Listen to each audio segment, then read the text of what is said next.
तर रशियाशी जवळीक साधणाऱ्या जागतिक नेत्यांना गेल्या 2 दशकांमध्ये सत्तेतून हात धुवावे लागले। सद्दाम हुसेन यांच्यापासून ते अगदी अलीकडच्या निकोलस मादुरो यांच्यापर्यंत रशियाच्या मित्र राष्ट्रांची सरकार कोसळल्याचं धक्कादायक वास्तव समोर आलंय।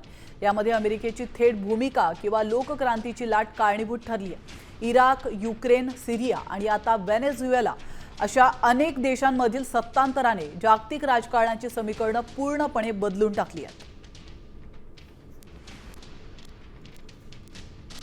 तर आपण पाहू शकतो सद्दाम हुसेन यांना फाशीची शिक्षा सुनावण्यात आली।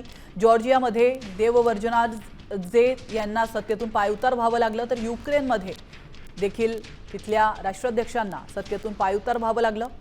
तर आर्मेनियामध्ये सेर्ज सार्किसियन, बशर अल असद आणि निकोलस मादुरो यांना देखील अटक झाली आहे।